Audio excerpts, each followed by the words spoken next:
Hey, it's your buddy Tim Schultz, and we are back with another Raid Shadow Legends video. And today, I would like to do my progress in upgrading my Dragon and Ice Golem teams to get some more reasonable times in the level 25 dungeons. Those dungeons are really difficult. I'm still struggling with Fire Knight. I'm in the 4-minute range, which isn't great. So I'm really trying to get my Dragon run right around a minute at the 25 and my Ice Golem around 2 or 2.5 minutes reliably. Ice Golem is tough because, man, that thing will take you out. So I'm going to tell you the teams aren't super free-to-play friendly, but I think I have some free-to-play options, or at least more accessible champion options. So let's go ahead and check out the video.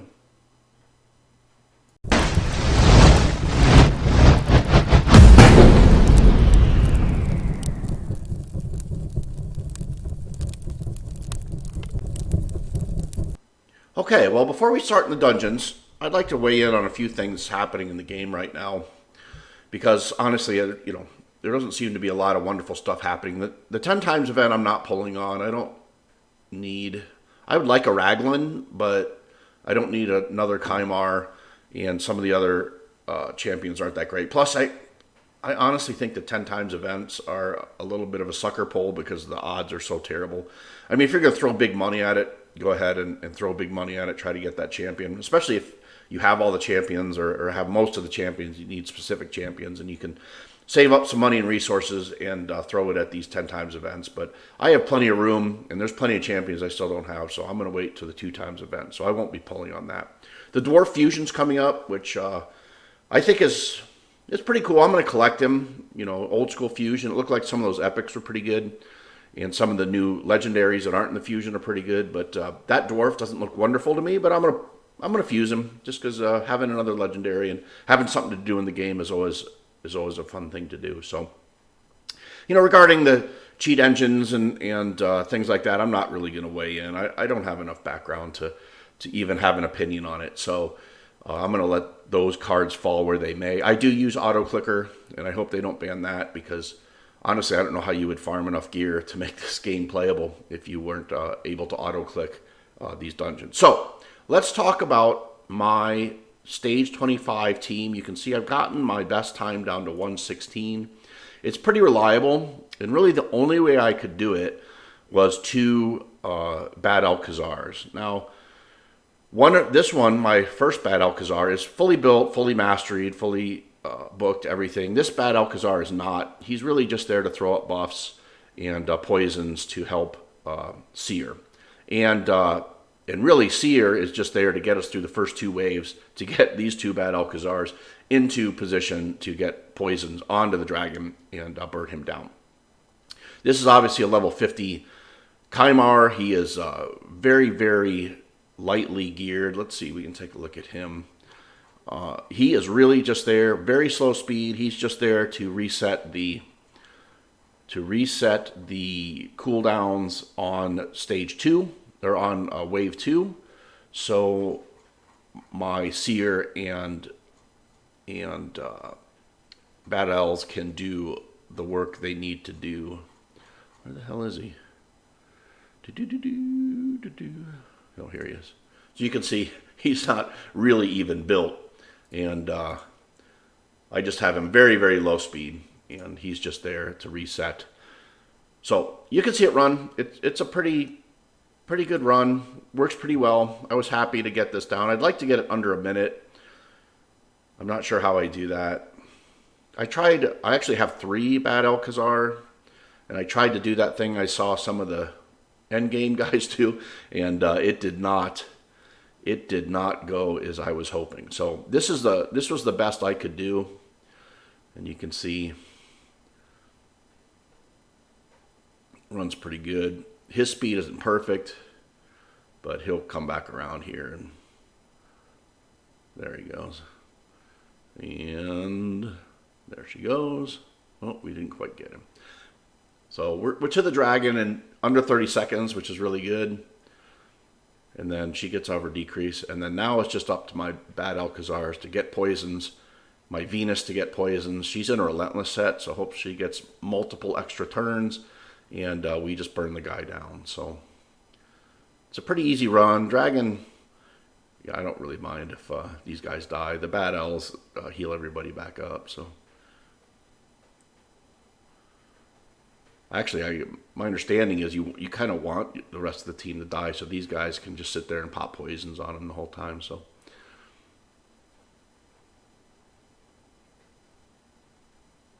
I don't have them with enough resistance to resist those stuns, which would probably help my times, right? If they could resist those stuns, it would probably help the time. So 114 actually turned out to be my best time. Not a super easy to get team. Obviously, 3 legendaries and a S tier epic champion. But if you have it, make it work. If you don't, I think the fundamental idea behind it is getting as much poison on the dragon as you can, and then getting through the waves as fast as you can with nukes. I tried it as well, and I'll show it to you with Xavia, with the poison explosion. But I can't really get that to work as well as I think it should. I mean, my Xavia's not badly built. She's got, crit rate, decent crit damage, enough accuracy. Her attack is a little low. But I'll run this through so you can see it. She's got a pretty good aura with HP I believe it's HP in all battles. So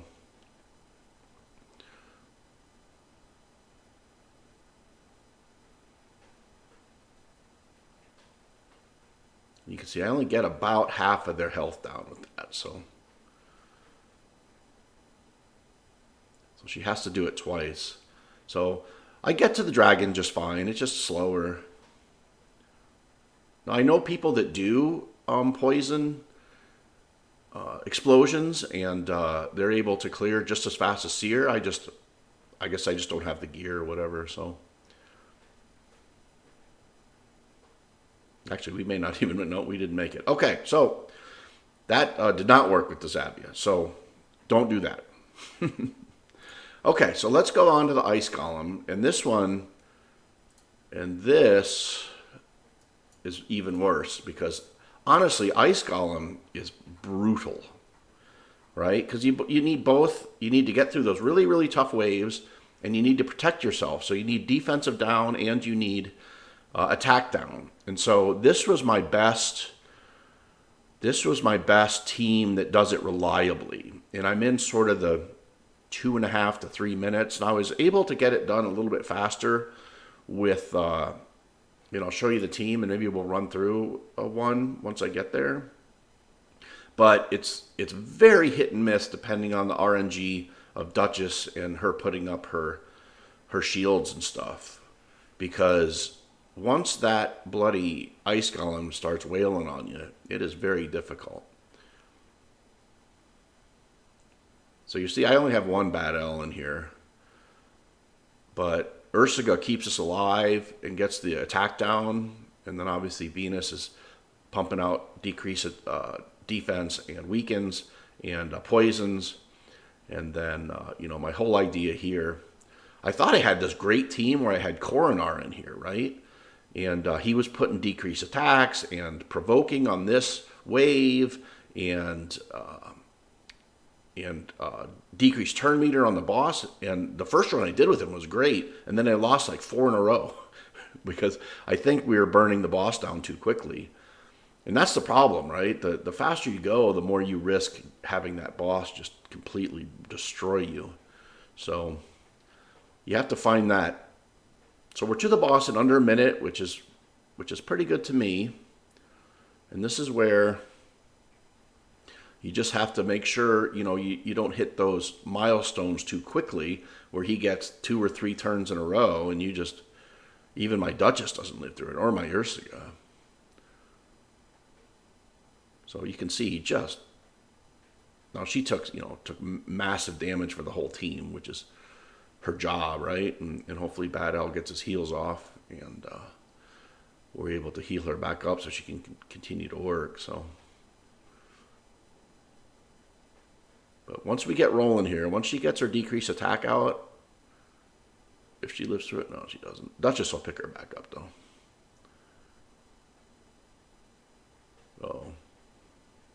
Ruh-roh. Okay, here we go. We'll try one run with the Coronar, too, because I still think that's a really great... He's got everything you need, Coronar does. He's got sort of that built-in counterattack on his A1 with the drop turn meter. He's got decrease attack. He's got the provoke on that second wave. And the first time I did it, I think I set my record, which is like 204 or something. And then I went like 3 in a row where we got him down to like here, and then he wiped us. Where, you know, Ursula pays dues here because she's able to mitigate all that damage he does, as well as get out her decrease attack. And that's all she hits on these. You know, she has that smart debuff where she'll either hit a decrease attack if their attack is higher than their defense, or she'll hit a decrease defense if their defense is higher than their attack. But all of these bosses, their attack is much higher. So you can see she hit, it's all, oh gosh, look, I said that. She hit a decreased defense on him, so. Oh no, that was Venus. So you can see 307, 225 is my best. But let's throw the Coronar in there because it is really a great run. I mean, everything lines up perfectly. We just can't quite live through the boss's attack. We actually, I think, moved too quickly through the boss. But you see, we'll chew up the first wave, then he'll go and provoke the second wave, give all my other champions time to come back around. And then when we get to the boss, he does a great job with turn meter control. Okay, here comes the provoke. There's the provoke. So now everybody's safe, and we're just going to chew this wave down. And every time they hit him, he does his counterattack, which decreases all of their turn meters. He's really a fantastic champion. He puts increased defense up on himself, so he doesn't die when all these mobs hit him. And we're really just waiting to come back around. There goes his decreased attack. Here goes the buffs. And then Seer should end this wave on her next turn. There we go. So again, we're there in a minute, which is the same as we did with Ursula. But this is where we actually go considerably faster. But unfortunately, we just can't live through the thing.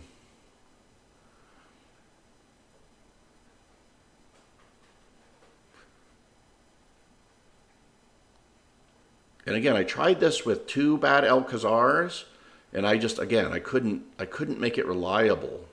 I couldn't live through it. Okay, so there goes the decrease attack. Whew, jeez, look at that. And he had decrease attack and decrease crit damage on him.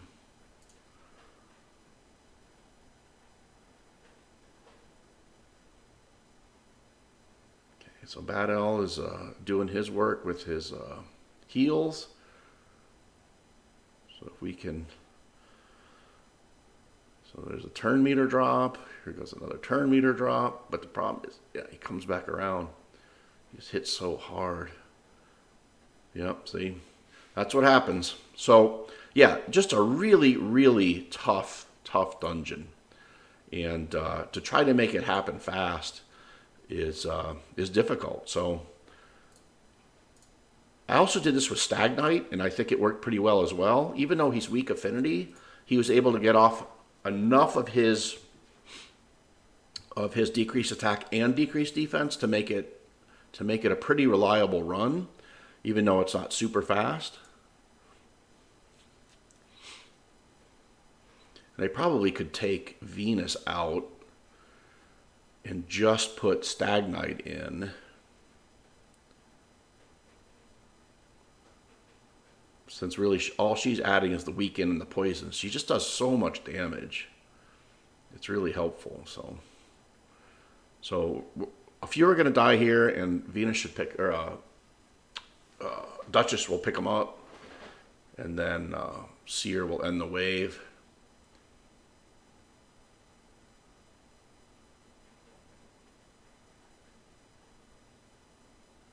If she doesn't die, holy cow. There's the decrease. Okay, so she got her health back. All right, there she goes. Okay, so we're to the boss in under a minute again. And this is where we just need him to land his decrease attacks. So we didn't get it on the main boss, which is obviously the danger here. So his job really is just to land those decrease attacks.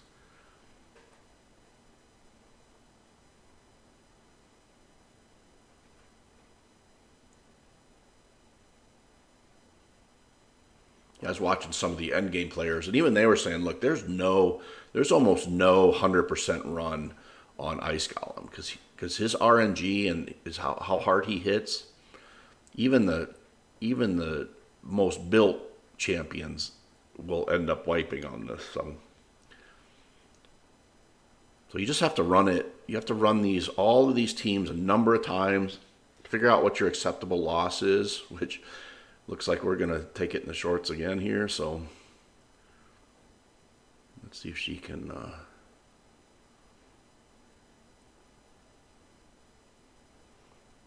Yeah, there's sometimes like he hardly hits at all. Like that hit didn't even take Duchess's shield away, and sometimes he hits and just wipes the whole team. Yeah, I don't really understand his.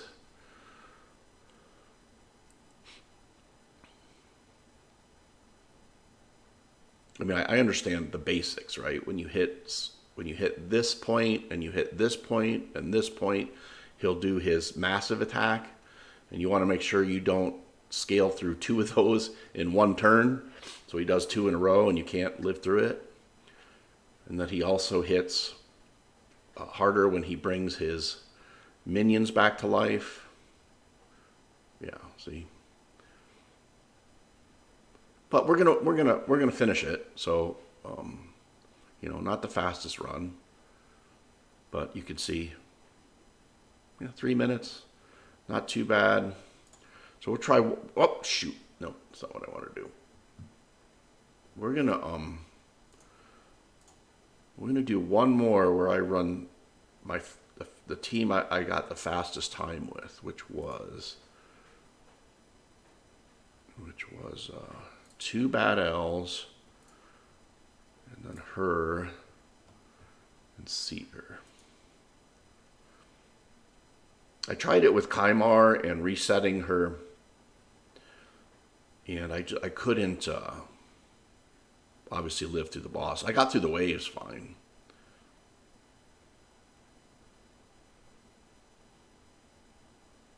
You see, without the decreased defense, she can't nuke the waves. But with the 2 Bad Elves, we get to the boss and do some good work. And it also doesn't put us in a terrible position when we get to the second wave, because she's going to be that much closer to re-putting her karma burn down. So, although she doesn't like to do it unless they have decreased defense, so makes it a little tougher. So hopefully she does it here. We can make our way through this.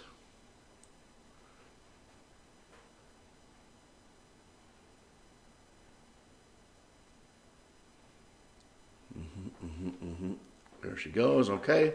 So again, we're to the boss, just over a minute on this one. So a little slower through the waves, but we should be able to poison up the boss faster. And my understanding is the poisons don't trigger his little awfulness here, but we will see. And I don't really have anybody doing sort of big hit damage. So, well, that's not true. Seer does big hit damage. So, yeah, I think if I were I think if to improve this team, I would want to build my bad elves with more resistance. I watch again some of the end game guys, and the way they build these bad elves is like 300 resistance, 250 speed, and big accuracy. And I don't have the build or gear to be able to do that right now. I'll show you their builds when we're done. They're not bad. They're just not. I don't have that kind of gear. So you can see they lived through a lot of it. And again, her job is to die, really. Her job is she sucks up all of that extra damage.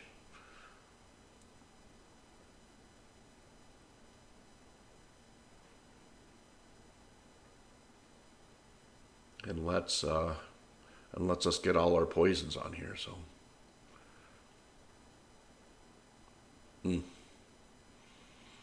just one shot.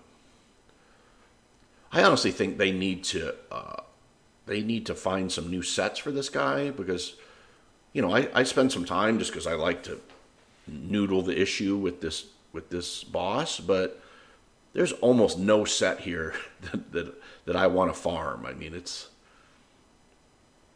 It's sort of a, hey, like I'm doing this, but it's just sort of an exercise in nonsense because, life set, who cares? So those were the two. Let me show you their builds, and then we will call it a video. So this is my main, you can say I have 3 bad elves. This was my main bad elf, the one with the masteries and all. And, I have him run at 215, 250, enough HP to live. I don't care really about anything else. Obviously, I'd like to get the resists up, but I don't have the gear. And then here's the one that I was running with him. And you can see, again, I have decent 206, so he's a little slower. He's got better accuracy. And then my third one, which I didn't run in there, has a lower, better accuracy, lower speed. So you can see, as I improve one stat, the other stat suffers. So anyway, I hope you got some ideas from this video, and you might improve your teams. And I hope you have a great Friday, and enjoy yourself. And we will see you on the next video. God bless.